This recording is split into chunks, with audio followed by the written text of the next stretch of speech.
We anticipated for a full week that it was going to be the Pistons and the Hornets. That's not what ends up playing out. Friday night, the Orlando Magic dismantle the Charlotte Hornets and earn their way into the playoffs. And Kyle and I said on repeat, if the Pistons and the Magic are in a series, we can 100% guarantee a Pistons win. Well, funny how things end up working out. Pistons drop game 1 to the Magic. And just like that, they're down 0-1. They say the series doesn't start until the road team picks up a win. Well, the series is officially underway. Not only are they down 0-1, but they still can't win at home. Are you aware about the home winning streak for the Detroit Pistons? They've lost of course. 11 home playoff games in a row dating back to 2008. And obviously that includes every playoff game they've had at LCA, which is now that was their 7th game in LCA yesterday, so 0-7 in that stretch too. Yeah, man, look, here's where I want to start things out. Obviously with this game, but let me just start by saying, first quarter, this team came out as flat as you can possibly imagine. And I'm not trying to make excuses, because I'm not. It was unacceptable. But Orlando being able to play 2 times throughout the week and get themselves back into it, and the Pistons not playing real meaningful basketball since they clinched the 1 seed over 2 weeks ago, I can at least make sense of them coming out completely flat. For a while in that first quarter, it felt like Cade Cunningham was playing extremely passive. Hey, Asar, you create some offense. Huh? Duncan Robinson, slash to the rim. Let's see how this works. Steps out of bounds. I didn't feel like Cade had the game within the grasp of his hands until the second half. And I don't want to say by then it was too late, but man, it would have been nice to feel that for the entirety of the game. They might have had a chance. You look at the box score, Cade's got 39 points, hitting his threes, hitting his free throws, shot well from the field. That's not the way Cade Cunningham wants to play basketball, though. Anyone who's, been watching this team all year understands Cade Cunningham's bread and butter is, manipulating the game, controlling it, getting his teammates involved. He doesn't want to score 39 points. He only scored 35 plus 3 times this season. It was way more often that he scored 13 assists than it was he was going to score 35 points. So the fact that he scored 39, it's easy to think, oh, impressive game, big game from Cade.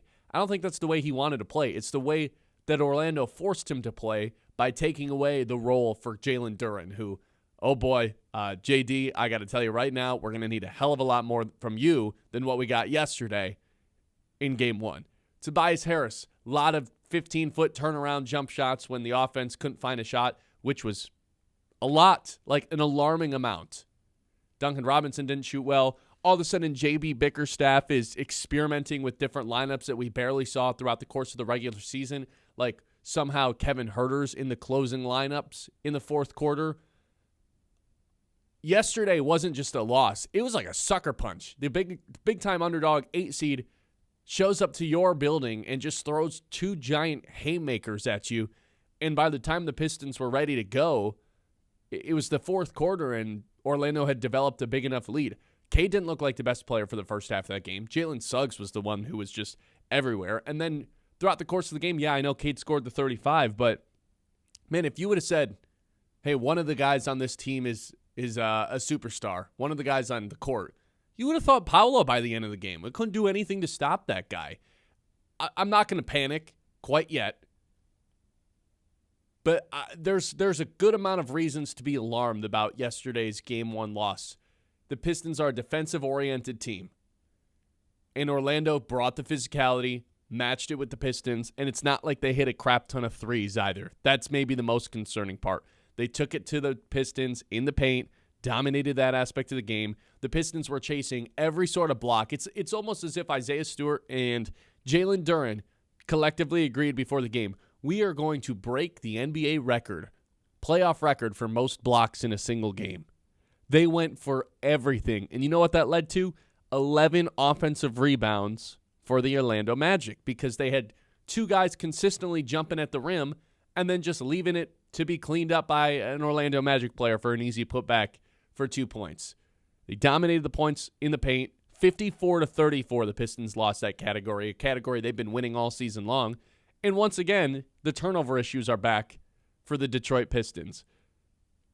Pretty alarming game one for the Pistons. I'm not like full send panic yet, but that's obviously not the way you wanted to start if you're the Detroit Pistons playing in a 1 seed.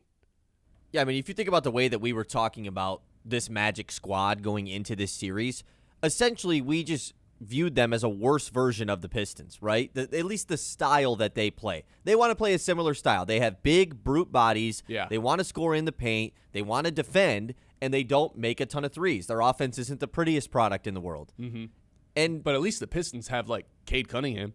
Right, you exactly. know what I mean? And they have Jalen Duren. Like, they have the two best guys, hypothetically, in the series.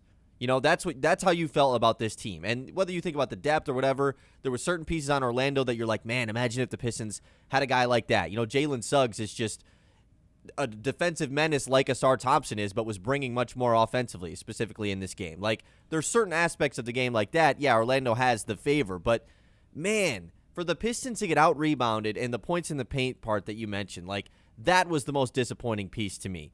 Jalen Duren is absolutely the most disappointing thing about game one. 100%. The way that he came out in this game. I mean, he had that one like turnaround hook shot, I think it was late in the second quarter, for his first bucket, and you're like, wait, that was his first points of the game? He had 8 points, Jalen Kyle. Duren? He, if you would just kind of passively had watched that game, you wouldn't have realized he was on the floor. He had 8 points by the time the game was done and was a minus 21. There was nothing that was that physically imposing all-star center that we saw throughout the course of the season. The guy that backpacked the Pistons while Cade Cunningham was out for this collapsed lung, that guy didn't show up yesterday. Right. And that's the part that's most frustrating because you mentioned, like, Cade, he doesn't want to score 39, this and that. Like, I thought Cade had a good game, but it's like you said, not the way that the Pistons want to win games. Not the way that they want to change how they played last year in the playoffs. I don't think that's how Cade wants to play. Sure. I don't think Cade ever wants to score that much. But, like, think about how we thought about this team in the playoffs last year. It was all on Cade.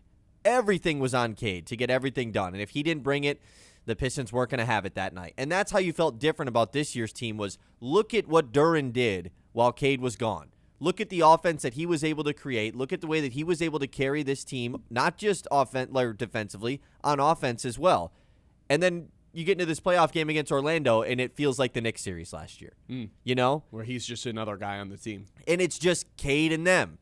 And that's not how this was supposed to be. You had talked about, like, the way that the Pistons are going to go on a big run is if Duren is the best guy, you know? Like, and look at that. Duren has less than 10 points and they lose. A minus 21 is unreal. That's unheard of. Lowest on the team. Orlando doesn't have Jokic.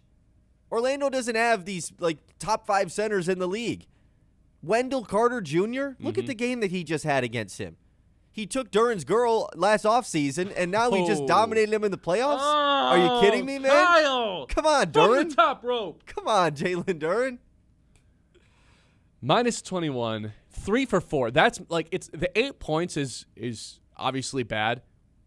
He took 4 shot attempts, Kyle. He didn't want the ball in his hands. That can't happen. They tried to throw the lob to him a couple times early. It resulted in a turnover. They just took it away. They were switching everything and said, Cade, if you're going to beat us, go ahead. But we're not letting you throw the lobs. We're going to force guys who are uncomfortable shooting threes to shoot a ton of threes. And then, of course, JB Bickerstaff, just here we go. This narrative for the 10th year of his career gets to the postseason after an incredible overachieving regular season, and all of a sudden it starts to go haywire. JB Bickerstaff, for those who aren't as familiar as with his past before he got to the Pistons, this is always what he did. He overachieved. He got everyone to play really hard during the regular season. There was a lot of buy-in, and when it came to we're doing this already. I'm just bringing up his history. Okay. And when it came to getting into playoff series, and where coaching matters at its most, his teams tended to fall short. I can't say I agreed with some of the lineups that they were closing with yesterday. Like when Cade and Danis and Kevin Huerter were all out there together in the fourth quarter, late stages with Stu and Duren. Can't say I loved that. Can't say I loved that at all. Asar Thompson, once again, just totally limited in the second half. I think I saw he had 9 minutes in the second half. Just they don't want him out there. Kevin Huerter played a lot yesterday. Danis Jenkins played 22 minutes and was 1 for 7 from the field. Remember here's all the thing. those concerns about is he going to be a playoff guy? Hear me out, Ben. Danis Jenkins had to play as much as he did because Cade was the only guy who could create anything. And who's the second best option when Jalen Duren isn't bringing it to create any offense? It's Danis Jenkins. Like, it all goes down to the way that this roster has been put together going into this series. Like, that is the next best option. I thought Danis played enough. I thought he could have played more just to take some sort of load off of Cade. He didn't have the best game, obviously, but do you know what JB Bickerstaff's playoff record is, by the way? I saw this stat this morning. No, I don't. It's 9-20. It's 9-20. That's bad. That's real tough.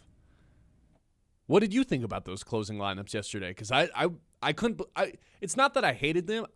We hadn't seen it at all this really throughout the regular season. Some of the combinations he was throwing out there, and I was like, this is not the time to be experimenting with new lineups. I don't understand that part of it. I think it says less about them actually exploring new lineups, or just the fact, not the lineups themselves, the fact that they had to do it though. That's the part to me that I'm like, really? Like, we had to go about doing that? That's why I'm concerned.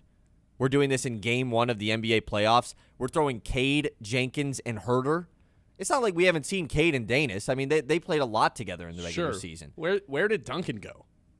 Why was Duncan not out there at the end? He was, low volume, but 3 for 6 from downtown. At least he was hitting some shots. And even Tobias out there stretching the floor. Oh my God! Early in the game, I was like, did he have? Early in the game, I thought, man, Tobias is like the only guy that's bringing it right now. Like in the first half, I was like, man, Tobias is like he's the only guy that came to play. And then he just missed so many threes. And they weren't just misses. He was missing everything. The Tobias corner 3 is like the one spot where I feel good about him shooting a 3. It always felt like in the regular season that was his spot. No. By the time he shot 7 threes, those last couple that he took, it was just like, I'm not 100% panicked yet, but also if they lose the second game, then it's like, well, yeah, obviously, it's beyond panic. You're down 0-2 in the first round and you're in a 1 seed. So, look, here's my question for everyone.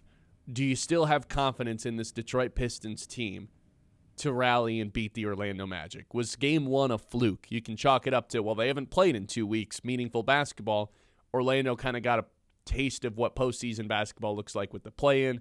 They're ready to bring it. They've got the playoff experience. That first quarter was maybe the most alarming quarter of all because it didn't feel like the Pistons were ready to bring it physically. It felt like Orlando was tapped into playoff mode where the Pistons were lacing them up for a Wednesday night in January. That's the entire first 8 minutes of the game. Counter to that, people taking that perspective of the not having a week off or whatever it was, Dwayne brings it up in the YouTube chat. It's a good point.